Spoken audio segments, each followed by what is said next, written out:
Elle est la partenaire de l'un des cybermilitants les plus connus du monde. Récemment apparue dans les médias suite au refus d'extradition vers les États-Unis de son compagnon Julian Assange, l'avocate Stella Moris brille autant par sa loyauté envers ce dernier que par sa discrétion. Depuis plusieurs années, cette dernière file le presque parfait amour avec le fondateur de Wikileaks, avec lequel elle a désormais 2 enfants. Une histoire toutefois contrariée par les soucis d'ordre légaux de son partenaire, qui livre contre les États-Unis un combat sans fin depuis 2010. Mais qui est donc la femme qui partage la vie du célèbre lanceur d'alerte ?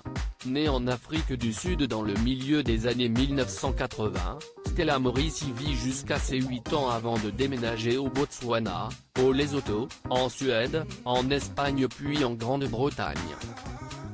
Fille d'un père architecte et d'une mère directrice de théâtre, elle évolue dans un environnement grandement influencé par la politique. Très jeune, elle traverse en effet la perte de certains de ses amis activistes anti-apartheid. Ces expériences la poussent à se passionner pour le droit, qu'elle étudie plus tard à Londres ainsi que les sciences politiques.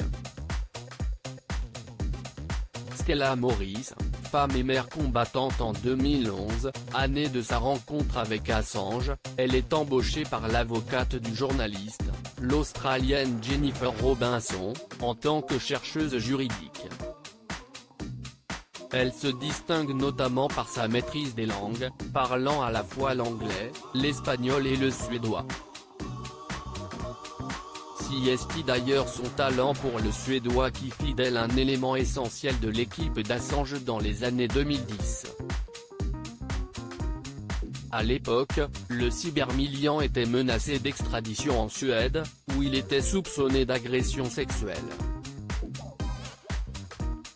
Aujourd'hui âgée de 38 ans, Moris est avocate spécialiste des droits de l'homme.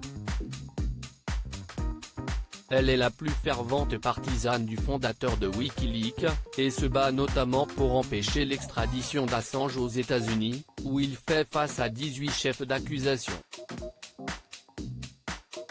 C'est en 2015 que commence officiellement l'histoire d'amour de Moris et Assange. Sous l'œil indiscret des caméras de surveillance de l'ambassade d'Équateur à Londres, le journaliste et l'avocate s'avouent leurs sentiments respectifs. Nous avions des sentiments l'un pour l'autre et, même si j'aurais aimé qu'on se rencontre dans d'autres circonstances, nous devions vivre notre vie. Il était mon âme sœur, confie Moris à Paris Match en 2020. 2 ans plus tard, le couple fonde même une famille. Leur premier fils, Gabriel, naît en 2017, suivi de Max en février 2019.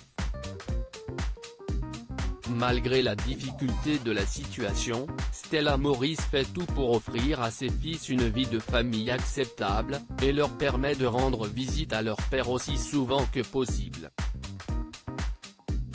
La famille ne vit en effet pas à l'ambassade, contrairement à Julian Assange, qui est réfugié depuis 2012. Aujourd'hui, en pleine pandémie de Covid-19, la stabilité de la famille est plus que jamais compromise. Julian Assange est en effet détenu à la prison de haute sécurité de Belmarsh, à l'est de Londres, et ne voit ses enfants que très rarement. De son côté, Stella Moris continue à se battre pour le faire libérer.